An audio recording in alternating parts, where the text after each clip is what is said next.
जय श्री श्याम भक्तों, कैसे हैं आप सब भक्तों। आज है जन्माष्टमी। तो आज हम जन्माष्टमी की कृष्ण भगवान की कथा सुनेंगे। जन्माष्टमी करने से हमारे जन्मों जन्मों के पाप दूर हो जाते हैं, दरिद्रता दूर हो जाती है, रोग दूर हो जाते हैं, शोक दूर हो जाते हैं। इतना इनका महत्व है। भाद्रपद की कृष्ण पक्ष की अष्टमी की रात के 12 बजे मथुरा के राजा कंस की जेल में वासुदेव जी की पत्नी देवी देवकी के गर्भ से 16 कन्याओं से युक्त भगवान श्री कृष्ण का जन्म हुआ था। इस तिथि को रोहिणी नक्षत्र का विशेष महत्व है। इस दिन देश के समस्त मंदिरों का श्रृंगार किया जाता है। कृष्णावतार के उपलक्ष्य में झांकियां सजाई जाती है। भगवान श्री कृष्ण का श्रृंगार करके झूला सजाया जाता है। स्त्री पुरुष रात के 12 बजे तक व्रत रखते हैं। रात के 12 बजे शंख तथा घंटों की आवाज से श्री कृष्ण के जन्म की खबर चारों दिशाओं में गूंज उठती है। भगवान श्री कृष्ण की आरती उतारी जाती है और प्रसाद वितरण किया जाता है। प्रसाद ग्रहण कर व्रत को खोला जाता है। जब कई साल हो जाए व्रत करते हुए तो उसकी उद्यापन भी व्रत की उद्यापन कर देना चाहिए। कोई भी व्रत जब तक पूर्ण नहीं होता है जब तक हम उसका उद्यापन नहीं करते हैं। बोलिए कृष्ण भगवान की जय। कृष्ण जन्माष्टमी की कथा। द्वापर युग में पृथ्वी पर राक्षसों के अत्याचार बढ़ने लगे। पृथ्वी गाय का रूप धारण कर अपनी व्यथा सुनाने के लिए तथा अपने उद्धार के लिए ब्रह्मा जी के पास गई। ब्रह्मा जी सब देवताओं को साथ लेकर पृथ्वी को विष्णु के पास क्षीर सागर में ले गई। उस समय भगवान विष्णु अनंत शैया पर शयन कर रहे थे। स्तुति करने पर भगवान की निद्रा भंग हो गई। भगवान ने ब्रह्मा एवं सब देवताओं को देखकर उनके आने का कारण पूछा तो पृथ्वी बोली, भगवान मैं पापों के बोझ से दबी जा रही हूं, मेरा उद्धार कीजिए।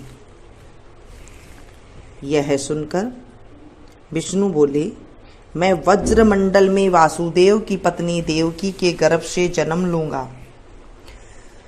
तुम सब देवतागण व्रज भूमि में जाकर यादव वंश में अपना शरीर धारण करो। इतना कहकर भगवान अंतर्ध्यान हो गए। इसके पश्चात देवता व्रजमंडल में आकर यदुकुल में नंद यशोदा तथा गोप गोपियों के रूप में पैदा हुए। द्वापर युग के अंत में मथुरा में उग्रसेन राजा राज्य करते थे। उग्रसेन के पुत्र का नाम कंस था। कंस ने उग्रसेन को बलपूर्वक सिंहासन से उतारकर जेल में डाल दिया और स्वयं राजा बन गया। कंस की बहन देवकी का विवाह यादव कुल में वासुदेव के साथ निश्चित हो गया। जब कंस देवकी को विदा करने के लिए रथ के साथ जा रहा था तो आकाशवाणी हुई, हे कंस, जिस देवकी को तू बड़े प्रेम के साथ विदा कर रहा है उसका 8वां पुत्र तेरा संहार करेगा।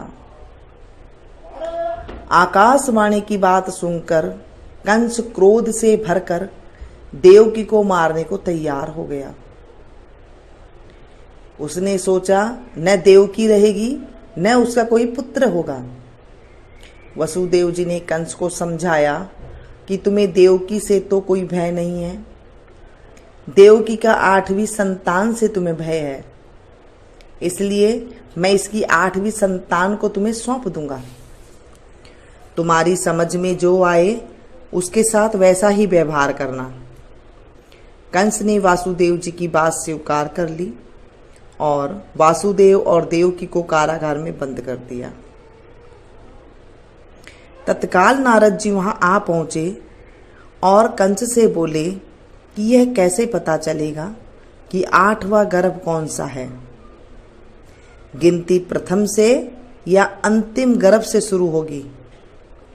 कंस ने नारद जी का परामर्श पर देवकी के गर्भ से उत्पन्न होने वाले समस्त बालकों को मारने का निश्चय कर लिया।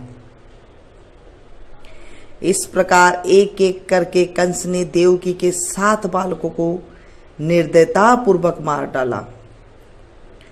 भाद्रपद के कृष्ण पक्ष की अष्टमी को रोहिणी नक्षत्र में श्री कृष्ण का जन्म हुआ। उनके जन्म लेते ही जेल की कोठरी में प्रकाश फैल गया।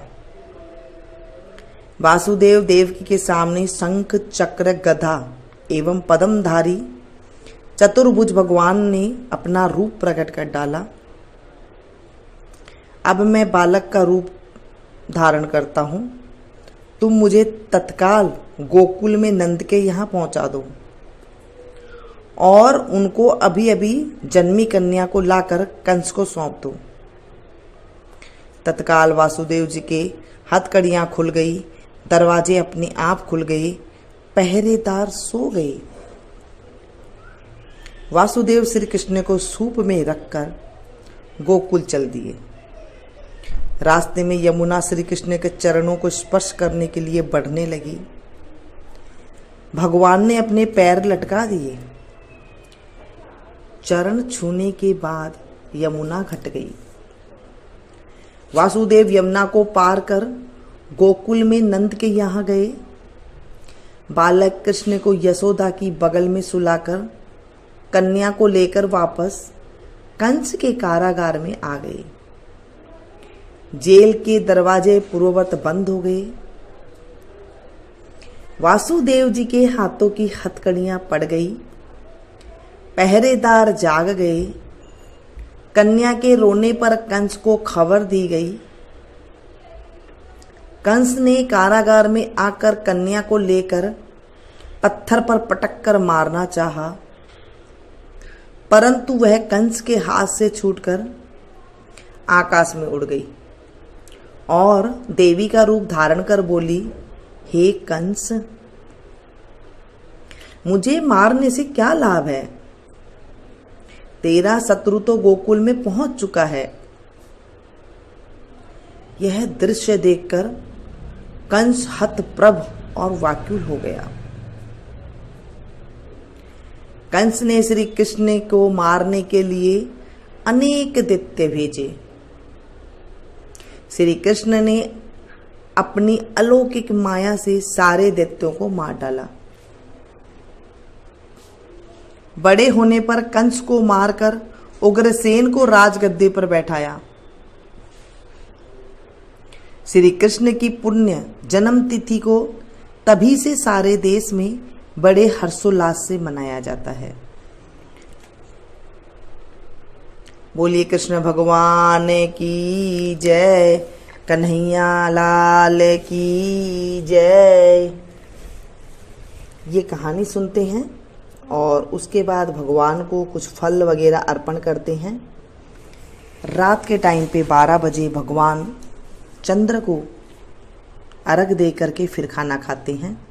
जब भगवान की पूजा करते हैं तो ये गाते हैं, नंद के आनंद भयो जय कन्हैया लाल की, नंद के आनंद भयो जय कन्हैया लाल की।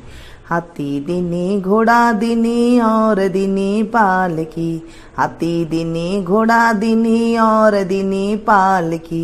नंद के आनंद भयो जय कन्हैया लाल की, नंद के आनंद भयो जय कन्हैया लाल की। जय बोलो कृष्ण कन्हैया लाल की जय। कृष्ण जन्माष्टमी की जय। इस तरह करने के बाद कृष्ण जी की आरती गा लेनी चाहिए और आरती आप कोई भी गा सकते हैं।